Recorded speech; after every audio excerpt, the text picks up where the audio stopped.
Hello everyone and welcome back to Dream Daddy. It's been a while since I played this game just because I've been trying to pre-record for when I go away. Now this week I'm actually still in Ireland, don't worry guys, I'm not going for another week. But I wanted to pre-record this episode so that I could do both Matt's and Brian's final date in the week that I'm gone. So let's go ahead and message Brian Harding. Ooh, this is exciting. I hope he shows like a little bit more of a vulnerable side to him. We'll see. Oh, I have a message from Brian. Hey, Daisy and I are going fishing tomorrow. Are you in or out? Oh no, I've been draining this day. I accidentally boasted about my abilities as a fisherman to Brian, and now he's challenging me to another dad-off. I've been doing my fishing research online, but I'm nowhere close to being an expert. Still though, I have to accept. I type back to Brian. Sounds great, man. Super excited to catch all of those fish. Make sure your mower is good in working order because you're going to be all over my lawn this weekend. That'll show him. Brian responds back, letting me know that tomorrow he'll pick us up at an hour I had previously forgotten existed. Man, this is going to be a rough start. Amanda!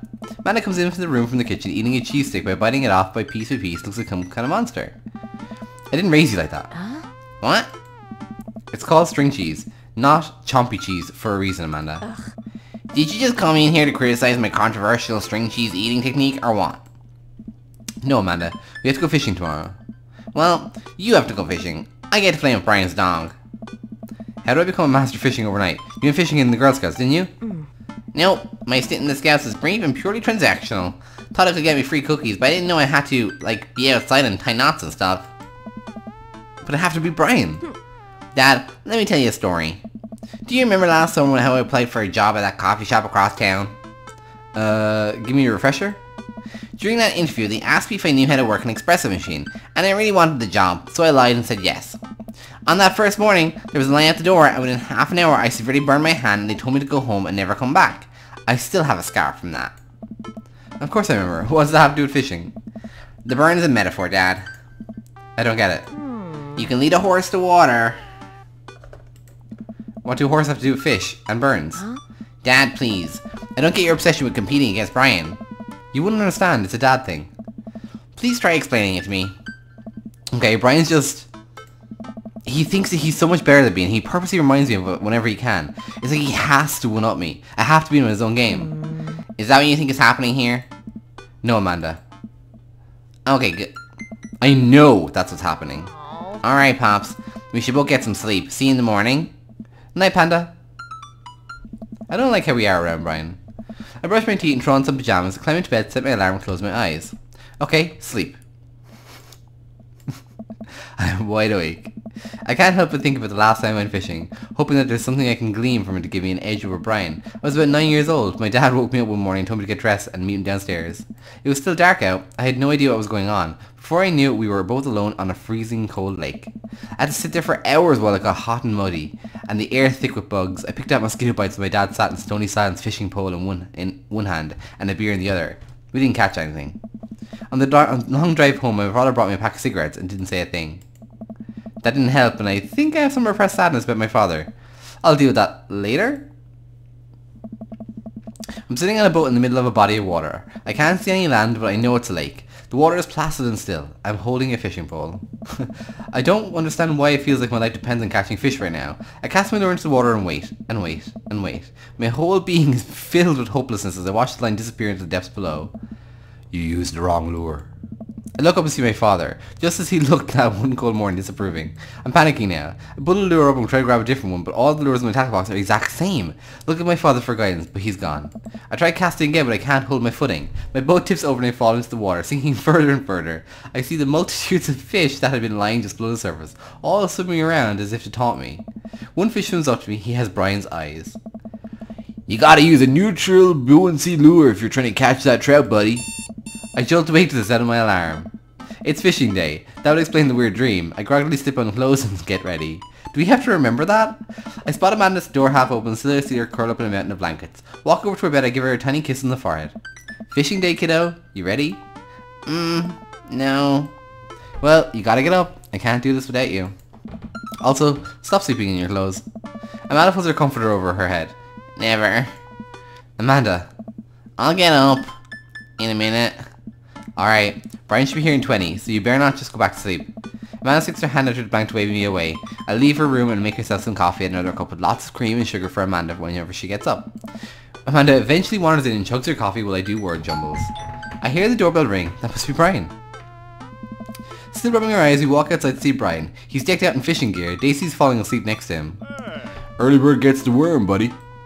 You ready for the fish? I was born ready. My eyes narrow in on Brian.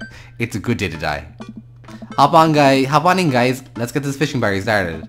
I walk over to the driver's side door and open it.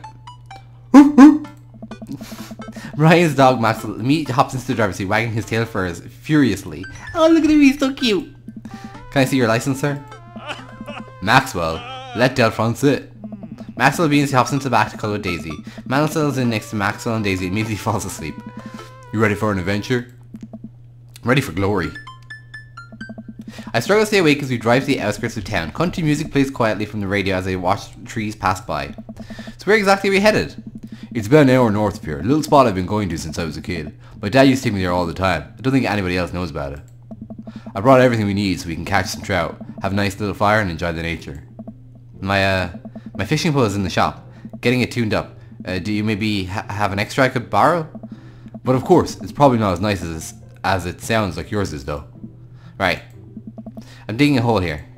I stare at the forest lining the highway. The sun is barely over the horizon, scattering dusky pink light through the trees. For a split second I spot a deer gazing on the side of the road before it leaps back into the brush. After a nice quiet drive, Brian eventually tells me to pull off the highway and onto a dirt road. The car bumps along until we reach a clearing that opens up to a magnificent lake. Well, here we are. I step out of the car and help Brian unload our gear as Maxwell runs around us barking. The kids wake up and wander to the shore where Daisy tries to teach Amanda how to skip rocks. Brian and I carry the tackle boxes and cooler down to the edge of the lake where he has a canoe waiting. Ah, great. It's still in one piece. Hold on. Help me out with Maxwell. I help Brian place a tiny dog-sized life vest onto Maxwell. Woo woo! Alright, your turn. Brian hands me a lime green life vest. Ooh. We're trying to go for like everything, right? Oh, I don't know. We're trying to go for like the...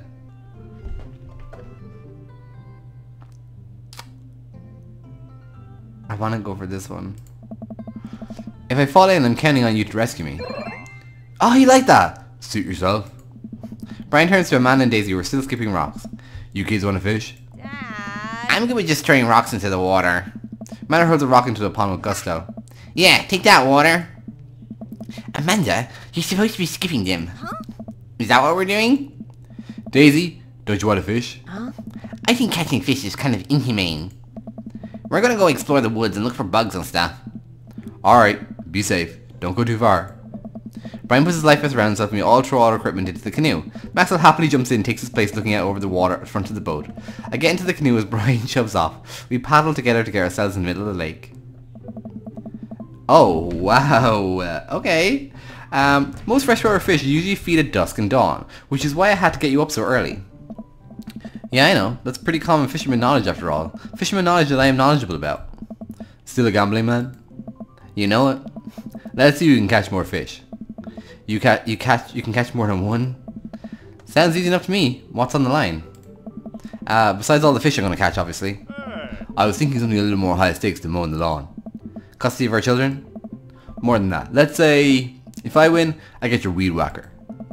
The Whackmaster 2000? That's a limited edition.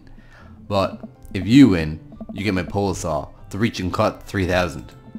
The cordless version? That's the one. The Reach and Cut 3000 is state of the art. My weed whacker is a prized possession, but those are hard to reach branches of the back of the yard that have been begging for uprooting. You're on. We shake on it. I suddenly remember that I don't know how to fish. My foolish fatherly pride will one day be my undoing. I watch as Brian tries the lure and does some stuff I can't quite follow with his fishing pole. He casts into the lake. Oh boy, now I have to do that. I stare down at the tackle box and at the pole in my hand. Okay, well, we're gonna save it. So, no, we're gonna put some bait in the hook. Okay, that was perfect. I fish a worm from my styrofoam container Brian bought. It's slippery, but I think I can get it onto the hook if I just focus. Oh god, I'm bleeding. Oh god, the blood's everywhere. The worm is not on the hook. Need some help? No, I meant to do that. Blood attracts the fish. They can smell it up a mile away, you know. I think that's sharks. No, it's definitely fish. Now what? Let's meditate? Tie a knot or something. Yeah, that seems... Yes! I take my pole and try to tie an elaborate looking knot to impress Brian. The classic hunter's bend. I learned that one in my youth.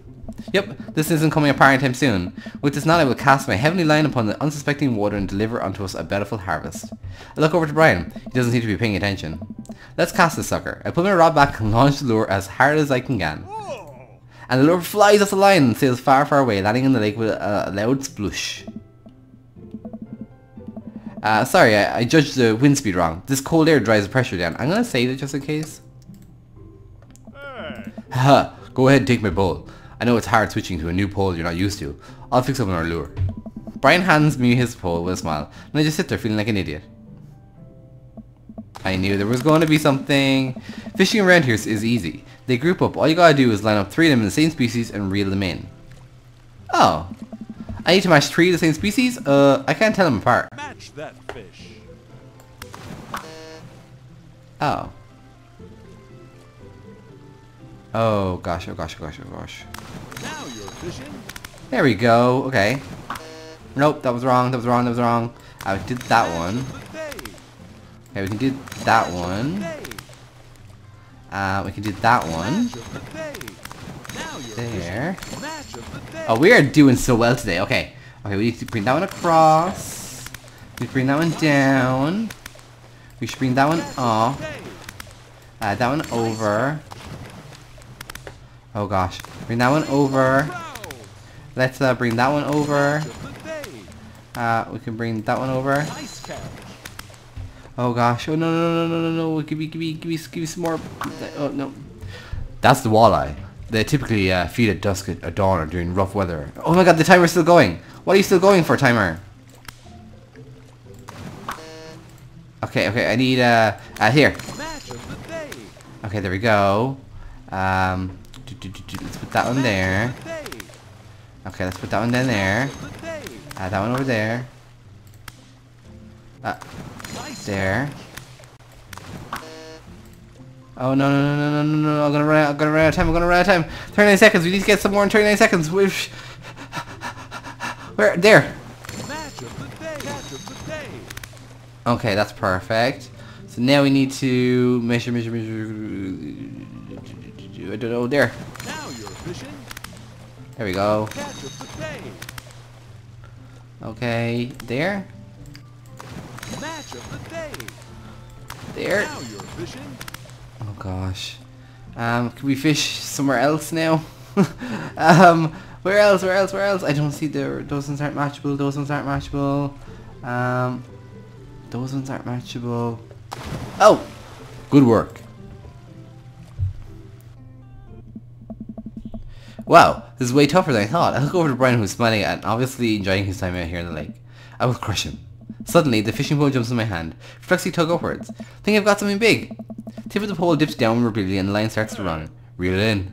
I finally catch a fish right up next to the boat. It's a long, beautiful rainbow trout. Brian hands me the net. It's all yours. I lean down and notice my hands are shaking with excitement. This fish is bigger than all the ones Brian's caught. That pole saw is mine. All mine. The entire canoe tips over with me and I find myself sinking into the lake. I should have taken the life vest. All of a sudden I'm embraced under the water and pulled into Brian's arms. I'm finally dragged upwards, splattering water. All of our gear floats onto the surface. Max will dolly paddles around us in circles, having a great time. You alright? Does that count as one? Well, seeing as all our fish are now swimming safely back in the lake, I guess so. Brian laughs. Let's get you to shore. Brian and I flip the canoe back over and fill the oars, now soaking wet gear. We row back to shore with Maxwell in tow. Oh, lordy lord, what? Okay, once we get to the beach, Maxwell darts off into the woods. Brian takes off his shirt and dots the lake water glistening in the sun across his strong back. Man, all that general contracting must have built that guy like an ox. I hope he doesn't notice me staring. I'm gonna go get a fire going so we can dry off. Wanna have yours? Yes, okay. I already take off my own shirt and toss it to Brian. I said I wish I'd done more sips in my life, or any sips at all, really. Another thing you bested me in. Stupid Ryan. You might as well try fry that shirt up. Seems like it's the only lunch we'll have. Day's young. We can catch fish from the shore. Once Brian gets the fire going, I sit and try to dry off my pants. Brian sets a couple lures out by the war's edge. We're probably going to have to put the caboose on the competition for now. Until another day. My stomach growls. You hungry? Oh, I'm fine. Brian reaches into his cargo shorts and pulls out a few granola bars. I have a small child. I'm flush with snacks. Brian joins me by the fire and I accept the cargo short granola. And now, we're back to waiting. Where'd the girls go off to? Shouldn't they be back by now? I wouldn't worry about it too much. They're a couple of smart kids. That's what I'm worried about. They're too smart. They probably established a small rural government by this point and instilled themselves as leaders. I take a look around at the sun cresting the tree line, casting the entire lake in warm golden glow. The forest seems to be coming alive now. Birds chirp in the distance. Wow, nature is beautiful. A mosquito bites me and slap on my neck and curse. Nature sucks. Here you go, bud. Brian hands me a bottle of bug spray. I grudgingly take it and douse myself. Ugh, I've always hated how this stuff smells. Really? I always kind of liked it. Reminds me of being outdoors. Maybe you and I have different sentiments on the outdoors. Maxwell comes bouncing up to me, a huge stick in his mouth. He drops at my feet and looks at me expectantly. Oh, we're obviously gonna throw the stick. Yes! I hurl the stick as hard as I can towards the tree line. Maxwell bolts after running as fast as his stubby little legs can carry him. Which, consequently, is not very fast. It's very cute, though. Nice throw, Delphron. I turn away so he can't see me blush. Maxwell brings the stick back to me, clearly proud of himself. Good boy, Maxwell. You're a very good, speedy boy. You're the world champion in fetch. It's time for the pets. What's the plan? Oh, scratch behind his ear. Let's save. Rub that belly. Butt pat never fail. Oh my god. I give Maxwell a few good pats on his backside. While I'm playing with Maxwell, fish begin routinely pulling on Brian's lines. I watch Brian absolutely fill up the fish, squeezing a bit of lemon on them and frying them up in a cast iron. Before we know it, we have a feast fit for a couple of shirtless dudes. Mana and Daisy emerge from the woods looking totally unscathed. Wow, Dad bond on patrol. I'm gonna have to issue a citation and demand you put your shirts on. There are children present. Brian tosses me my now dry shirt. I put it over my head. Thankfully that will no longer be distracted by Brian and his pecs. Where have you guys been? Studying entomology. What? We're playing with bongs. I expected you guys to be more covered in, like, mud and stuff. Daisy looks offended. What do you take me for? A child? Amanda puts a hand on Daisy's shoulder. Aww. Right. She's such an adult. I love her. We take a seat around the fire and Brian serves us generous piles of fish and paper plates. It's absolutely delicious. Why does he have to be good at everything? Fish taste okay? Daisy and Amanda both nod furiously, mouths full of fish. It's incredible. I've never had fish this good. Yeah, it's great. Old Harding family recipe. Why are your pants wet? Well, Amanda, we were out there on the lake and then I accidentally tipped over that boat. Don't worry, all of the gear floated to the surface so we didn't lose anything, right, Delphron? Yeah, that's exactly what happened. I can't believe he just covered for me. Gosh, he even out humbles me. He's trying to beat me at everything, including my world famous sense of humility. We finish our fish and end up playing catch with Maxwell for a little while before we decide to head out. After cleaning up the camp, we pack up the station wagon and let Maxwell into the back seat. The poor pup falls asleep in the cuddle puddle with Amanda and Daisy. They've had a long day. Been an ordeal today, bud. Let me drive you guys home. I want to prove that I'm the most awake dad on the block, but yeah, I'm beat. Fine. As we drive away, I take one last look at the lake disappearing behind us and smile. I rest my head against the window and the low rumble of the dirt road beneath us lulls me to a peaceful sleep. Hey, sleepyhead. I open my eyes and realize I had dozed off in the car. I self-consciously wipe a bit of drool off my chin. Oh, hey, I was resting my eyes. Just in case we suddenly have to jump out into any sort of conflict. So I'm super awake for it. I'm ready to fight. With my strong arms. It's all good. You earned some rest, buddy. Thanks for coming out with us today. Had a lot of fun with you. Thanks for inviting us. I also had fun, actually. Glad to hear it. Take it easy, yeah? You too. Take it the easiest. Brian chuckles to himself as he unloads the car. Man and I get inside and immediately collapse onto the couch. Long day. Yep. I was so close to that pole saw. Huh? Pole saw? Yeah. Brian and I were in competing to see who could catch the most fish and... stop. Why do you care so much? Manda Panda, just look at that guy. He's obviously got my number and he's rubbing my face in it. Dad, I love you. But you're kind of dumb sometimes. Dumb? Are clearly the superior dad. You know what? I don't have any energy required to properly unpack your weird fixation with asserting your masculinity.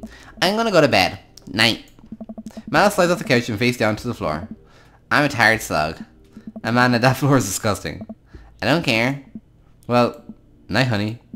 Night, paps. Alright, so let's see what we got. I don't know if that fish game was like good or not. I feel like we did good. Woo! We did super good! Alright guys, thank you so much for watching. It's been a complete pleasure. Next week we will be looking at Matt and Brian. Alright guys, bye.